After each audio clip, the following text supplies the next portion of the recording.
Was it hot in here? That's why I get trying to dress up. I'm trying to be all clean. I was supposed to be in a photo shoot like yesterday, and then I had to reschedule it.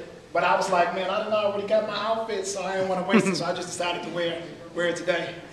Look.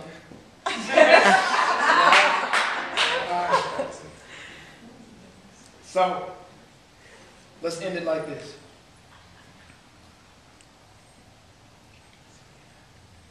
I want you.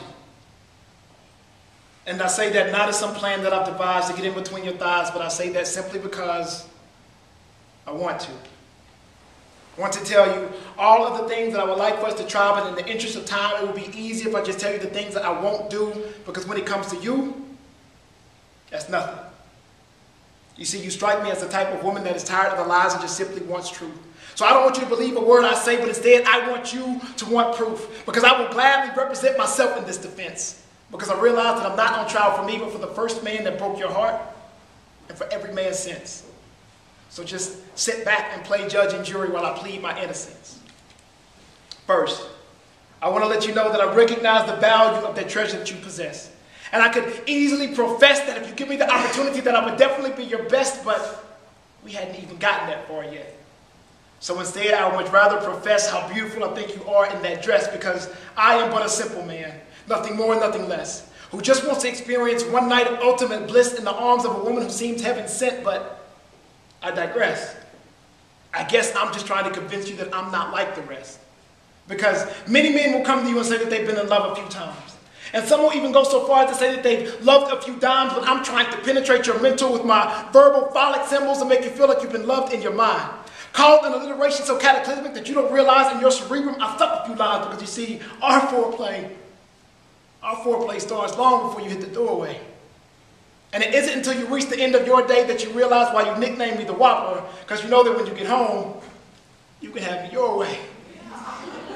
I'm talking bookcase, banister, balcony, on the floorway. Now, I could easily say that I only want to make love to your mind. But the truth is, I want to wrap my arms around your waist while you're straddled across my lap and try to make love to your spine. And I'm not going to stop until you look at your watch, because we're making love to your time. I'm just trying to make sure that the entire Rhythm Lounge knows that I'm yours and you're mine. But if I told you that, I would be lying. Because the reality is that as much as we as guys want to be the nice, romantic, suave type, every now and then, there's the other side. And I struggle with that. Because my mother raised me as a gentleman. So when the conversation starts, I will tell you that I am a simple man, and you will tell me all the things that you've been through then. I will tell you the things that I've done and those that I have yet to plan. And as the conversation progresses, I will be able to convince you with sweet verbal caresses to tell me all of the freaky things that you are into then. You will stop me and say, dichotomy, you're just trying to get me to talk about sex. And I will say, all I did was ask you what you were into then. You took it there. Already asking God to forgive you for your mental sins. And what happens next is your dirty mind continues to gravitate towards sex. And since I'm not trying to brainwash you, I figure I'll just take it for a rinse and a gentle spin. Cycle. Through your inhibitions, like my name was Lance. And your apprehensions were the Tour de France. So guess what, baby? Je parle français. That means I speak French. I don't speak it fluently, but I speak it just enough to have you screaming merci before I have even touched you. Staying here fully clothed, yet you know that I just fucked you up. You see, I fucked up what you think good dick should look like. And I'm going to fuck up how you think it feels when good dick is took right, because your mother should have taught you not to use the cover to judge the book, right? You see, I'm fucking you up to cover for the dudes that fucked you over.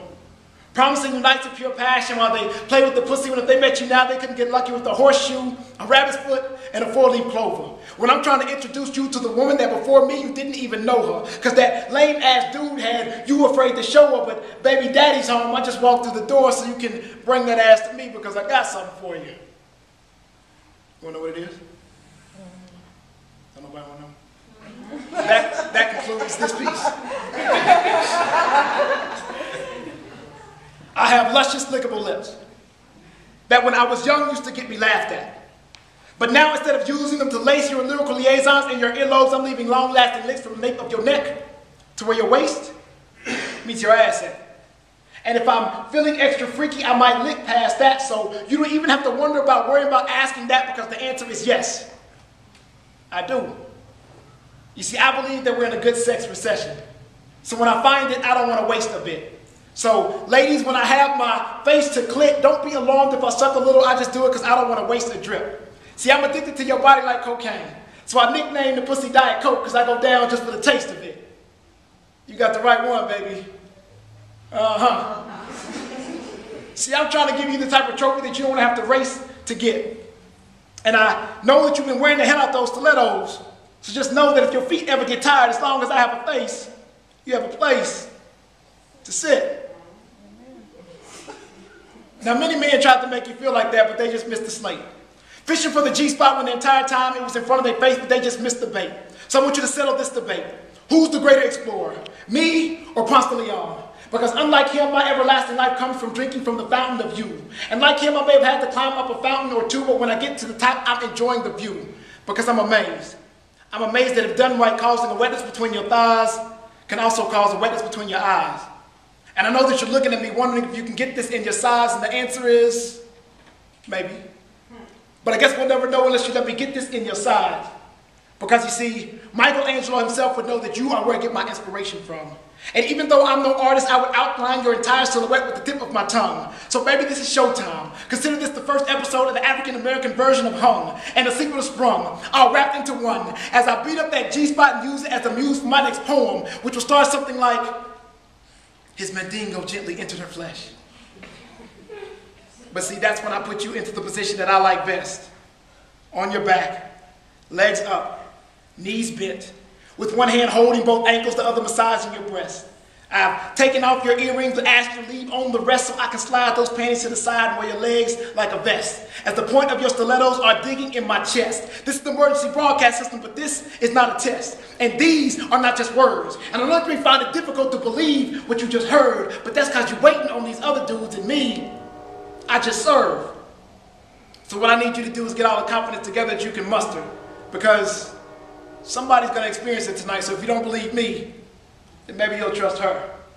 Because I've already started to use these words to break down her walls, and I'm hoping now that she will bend. See her blessed with the body with worshiping, but I'm hoping now that she will sin. I already bought into the fact that she's celibate, but I'm hoping now that she will spend. But I would never force her to do anything that she doesn't want to. So from now up until then, these words are nothing more than a poem, because my mother raised me as how? A gentleman. Thank y'all. Appreciate it.